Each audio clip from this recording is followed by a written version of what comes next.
Guess who got brands talking? brandlive.co.za. Good morning, everyone. We are back, and you have tuned in with the WITTEE Chatterbots show, Women in Tech empowering everyone, and we are coming live from 27 boxes in the bohemian city of Melville. I'm Carmen Murray, tech visionary and futurist, and joined by my double trouble, Jessica McIntyre, a social media fundy with an edge. Awesome. I love that. Okay, so late last night, I'm on Facebook, and I get a notification that Simon Sinek is live for a Friendsgiving Q&A, right? Yeah. So I hopped onto this thing like a frog. Like I really had to just get engaged. And for our audience, Simon Sinek is a thought leader behind Start With Why, the Golden Circle.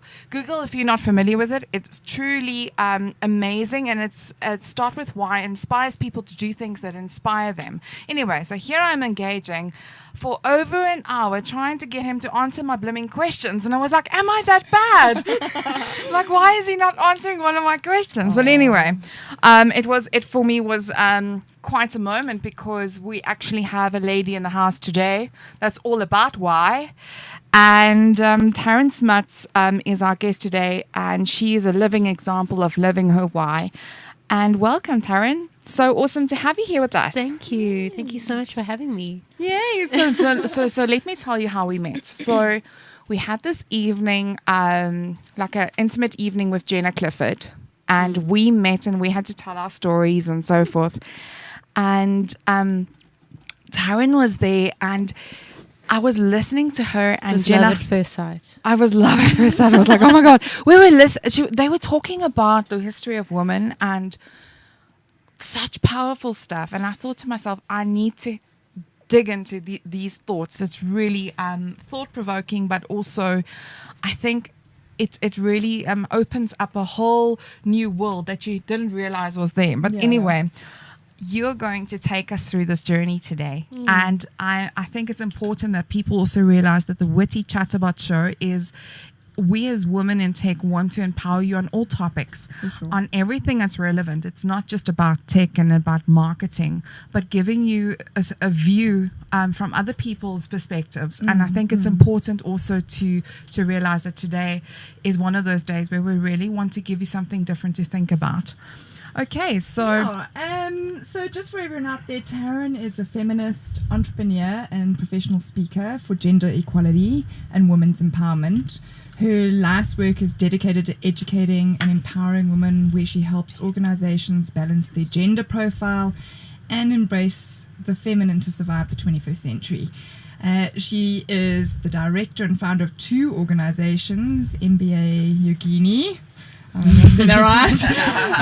And the Meditation Box. Her flagship program is called Chapter Network and consists of an interesting mix of online courses, group work, facilitated workshops, events, and corporeal experiences, underpinned by needs analysis and research. So I'm a little bit intrigued, and maybe you can share with us, what is MBA Yogini, if I said it right, Meditation Box and the Chapter Network? Yeah, thanks. Thanks for the great introduction. So MBA Yogini was really born when I was doing my MBA. I wanted to start a company, and I had just finished my yoga teacher's training, and then I'd embarked on an MBA, and you can imagine these two things are like on the total polar opposite ends of the spectrum. And I just thought, that's the ultimate kind of mix today. You cannot separate the East and the West. You cannot separate the body, the mind, and the soul. And hence MBA Yogini was born. A yogini is a female or a woman yoga practitioner. And I thought, well, I'm the MBA Yogini because I love yoga, and a lot of what I do is grounded in the philosophy of yoga. And I have my MBA, so applying that kind of business thinking to my learnings in yoga has kind of got me to where I am today. Awesome. Yeah. how exciting. Listen. You said it right. Yeah. Well, I don't know. When I was studying, I felt like I was on my head a little bit. And Chapter Network? So Chapter Network is MBA Yogini's, I guess, flagship program. It's a corporate program, and it really, what it does is bring women together in corporates in a sustainable way over the long term. Amazing. And brings them into kind of the sisterhood, which we'll unpack more today. So Just in the research that I've done, there's a lot of women's forums, women's programs in the world today. And a lot of them are based on events and based on policy changes, but no one's really addressing the deep-seated assumptions and stereotypes which are driving women and men into behave in ways that are not bringing us together as best as possible. So yeah, that's what it is. Sure. So the theme of conversation today is the red tent. So I think we start the show off by maybe addressing the elephant in the room. Being a feminist comes with great responsibility and privilege. And there are so many misconstrued views on what a feminist how a feminist defines herself. Maybe you can share with us what a feminist is and why do you think there is so much negativity associated with it?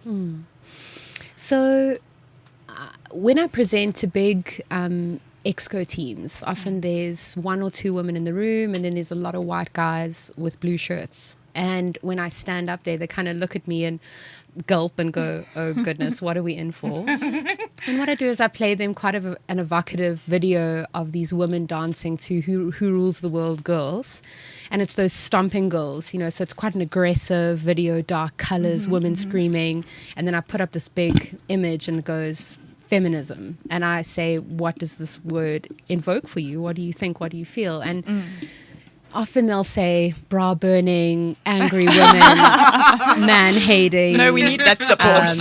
And the odd guy will joke and go, well, I'm a feminist because I have 3 daughters and a wife, and even my dog's a girl, and so.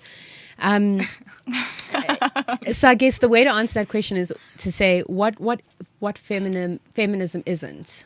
So what feminism isn't is all those things.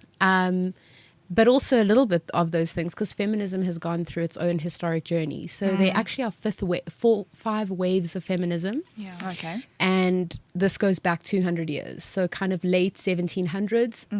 In the 18th century, we had feminism being born, where the first book called A Vindication of the Rights of Women was written by a very famous woman named Mary Wollstonecraft, but we don't really know who she is, and we'll get into why we don't know who she is later. But that was really where it all started, where women started to write and have conversations about how women were rational beings and equal to men. And then we had the suffragette movement, where women fought for legal rights and the right to vote. Then we moved into second wave feminism, which was more in the 1900s, so literally just last century.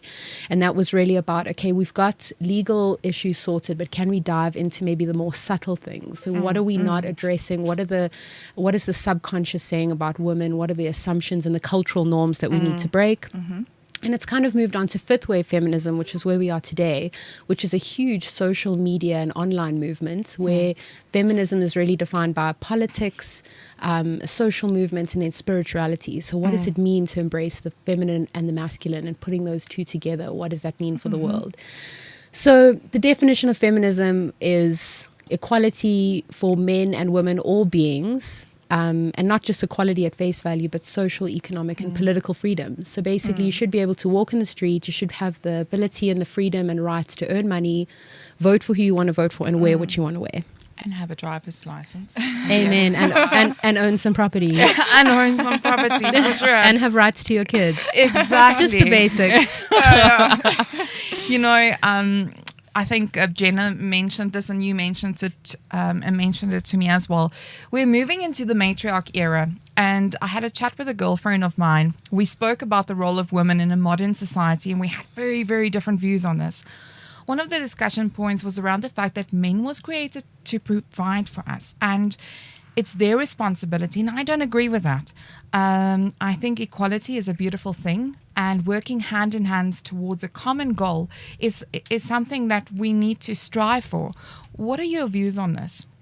So when you say that, the first thing that kind of struck a chord with me is that how hard is that for men? Exactly. We don't ever, if that is the message that we learn, maybe from a religious perspective, maybe from a school perspective, the gender norms that we push onto little kids when they're small. If a man or a male grows up knowing I must provide, I am the leader, I have to be in charge all the time, it doesn't really give them any room to be or to tap into the feminine side of themselves, which may be I'm emotional, I also am weak, or I have feelings, or I want to be nurturing, or I want to collaborate, or whatever it may be. So I guess my thoughts on that are, when I hear statements like that, I think the first thing we need to apply is a lot of understanding, compassion, and empathy for everybody, because we're kind of trying to break these constructs that have been imposed on us from, when our psyches were just starting to form. Yeah. So like I was saying, little 6-year-old girls know right from that age that they're not equal to boys. They start to conform way more drastically than boys do to being quiet, being subservient, making sure that they do follow instructions very clearly, very mindful to not lead, because that is portrayed as bossy. And I mean, this is all unpacked in research. So yeah, I guess. And then what also happens is that because there's this strong female movement at the moment, I mean, feminism is a super hot topic. I mean, Coco Chanel, Paris Fashion Week, London Fashion Week, feminism, go to Fashini. There's a huge drive now, the future's female, so it's cool. Yeah. What happens then is that there might be women who go, I really identify with being a mother at home. I find power and strength in that. That is my journey in life. And then we'll find other women might punish her for that. Yeah. So we're kind of in a really difficult place at the moment. And because it's so difficult, we need to sit down and we need to talk and we need to share stories. Because if we can share with each other, we can have compassion, and that'll unlock the understanding we need for each other. 100%. And I just want to add to that, I think also it's 100% correct. Is I think that in general, we need to always remember that men are under a tremendous amount of pressure because of what's expected of them. But it's not easy. The world that we live in has changed so dramatically. It's so fast moving, as we always say. And I think that it's important to get onto #team. And working together and striving towards a common goal, and not working against each other in any form or shape. No, I mean, and I think that really leads us to today's theme with the red tent. Maybe you can give our audience just some background on the red tent and what it's actually all about. Sure. So I read a book written by Anita Diamant when I was about 16, called The Red Tent. Wow. A really popular young, book. hey? Yeah. My mom's an avid reader, so I kind of just read all her book club books. Some of them maybe I shouldn't have. I exposed her a bit too much when I was little. But and this book is really themed around how, in biblical times, so the Old Testament, the book is about Dinah. She's the daughter of Jacob, and it's really about her story. But the red tent was a place that women went when they menstruated. So women were excluded from society, like they still often are in a lot of societies when they menstruate, because menstruation is viewed very incorrectly as something that's dirty, unhygienic, unnatural, whatever. So they would kind of get banished, in inverted commas, to this red tent. But what it did was provide an opportunity to kind of collaborate, socialize, share IP.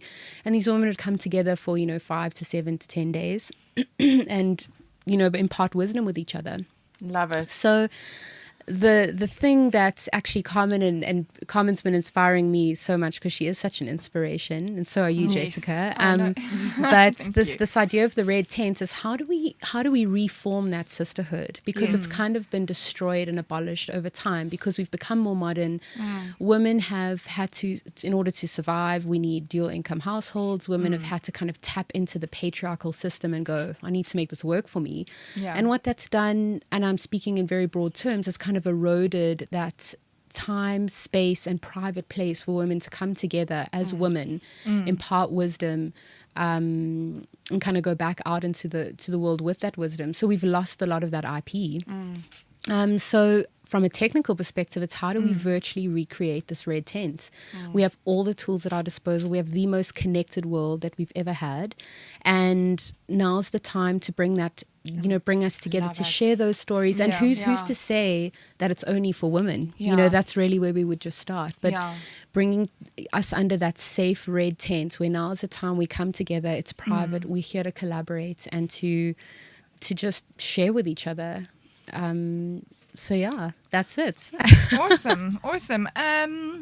I think just on that we'll get back to that now. They're giving us a shout. We have to go to an ad break.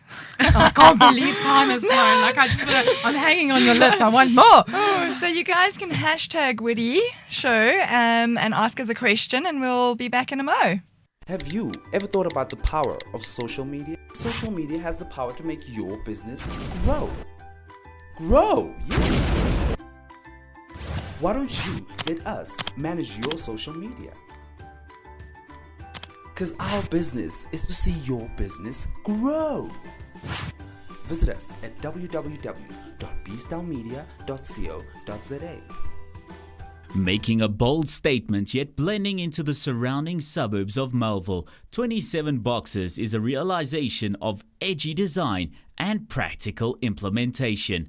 A radical departure from the shopping malls of our generation, yet not a return to the high streets of our youth. 27 Boxes showcases the best of a shopping centre set in a garden, surrounded by the bohemian suburb that is Melville. 27 Boxes, shop, play, eat.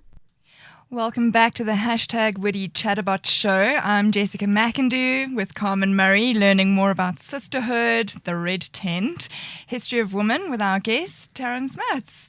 I think just when we were sort of chatting before the break, maybe we could just jump into what are some of the myths and unpack them in some scenarios just to go through with, this whole red tent. Sure. So, I guess the myths, just to credit the right people. So, I mean, I didn't come up with this thinking. I think the credit firstly goes to Jenna Clifford, who is a mentor to Carmen and I, and who kind of I really hear her name all the time. Yeah, who really pushed me to read a book called A Woman's History of the World by Rosalind Miles, which fundamentally changed not only my views on feminism and women in the world, but on life in general. So she really unpacks these myths in her book. And I think the big myths that we need to bust today, the first one is that women don't feature in our history. So history is womanless, if you think about it. That's the first kind of big myth. And you can unpack that. You can go, what was women's place in our evolution? What was the role of the female in history? What was the role of women in war? What was the role of women in discovery of new lands, etc.? The second big myth is that a woman's value is tied down quite strongly, and I'm not saying this for everyone, but typically is tied down into two things. It's her ability to create and build a home, and then to have children. So the first myth is to bust is what we assume a woman's value is in today's world.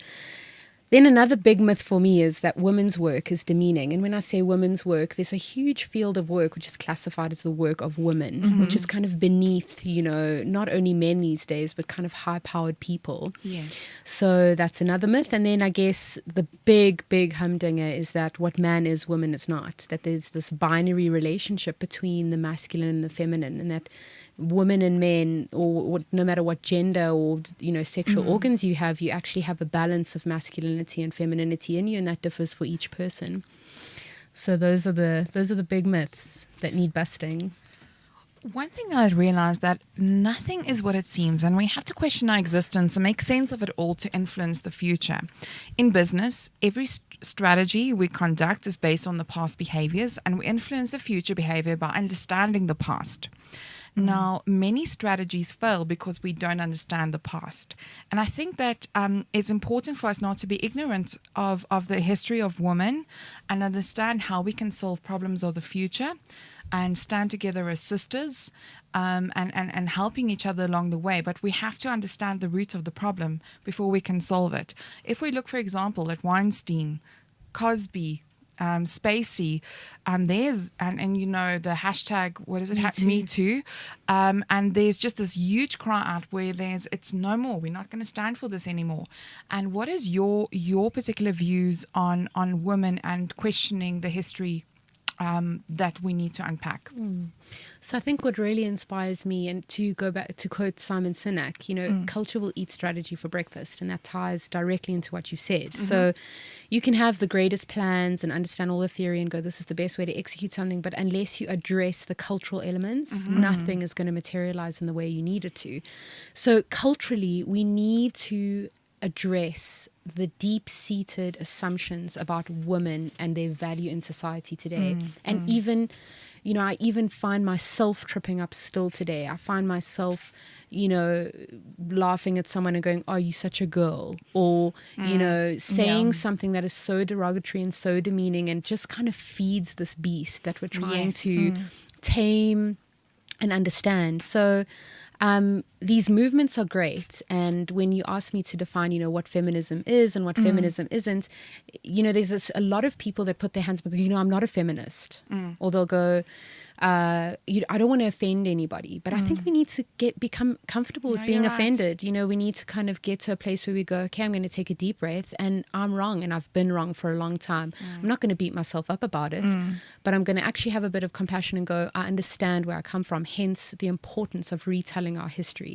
So that's really, I think, the most important thing we can do right now. I mean, Hidden Figures was a perfect example. I mean, you all of a sudden, it's probably been for me that it's been on my radar for the past year and a half, where you're just seeing all of these figures, you've never heard of them, and they've made history, and they were always in the background. And I think that it's absolutely paramount that we celebrate these women and realize that we have fought for freedom, and now things are different for us, and this is our time to make a difference and move it forward. Yeah, and I think in closing, if we had to bring this all together, like, how can we as women create that sisterhood in our own lives and be more supportive and empowering to those around us? I think two things. So the first thing is get educated. So get reading, get reading and then start to share what you've learned. So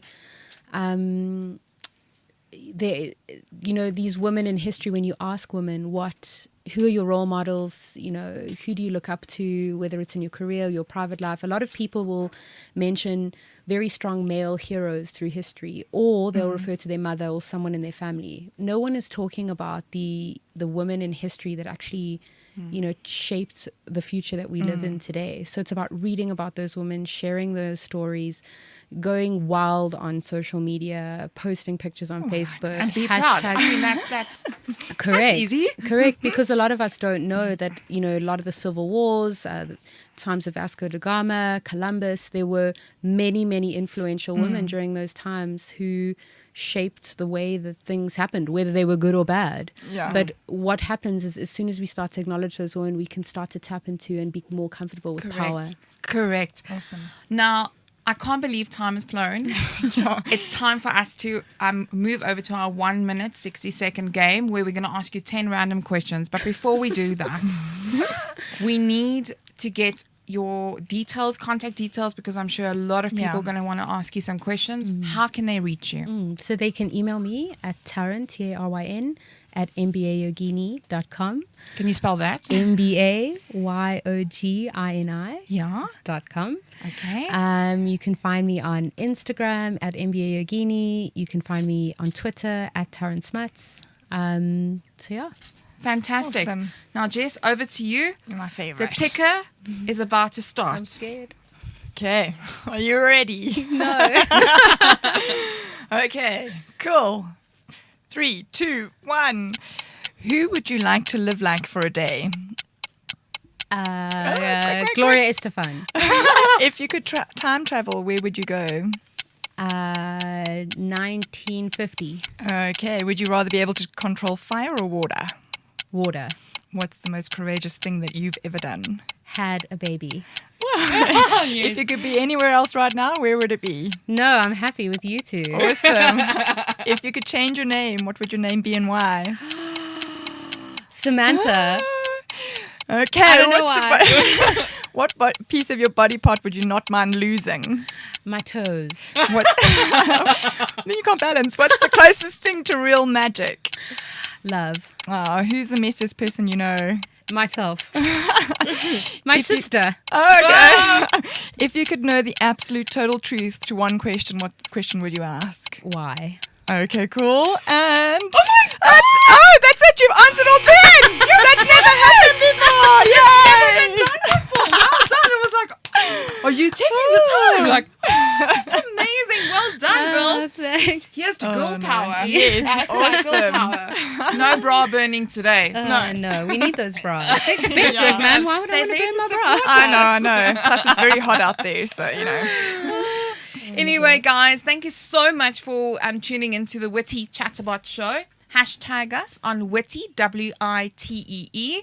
And we're going to see you next week. We've got a very exciting guest. We got the Chief Executive of Content for Cell C joining us to discuss the new platform that's launched. Black, very exciting. times, And the yes. journey doing all of that. Okay, guys, thank you so much. See you next week, Tuesday. See you. Have you ever thought about the power of social media? Social media has the power to make your business grow. Grow, yeah. Why don't you let us manage your social media? Because our business is to see your business grow. Visit us at www.beastdownmedia.co.za.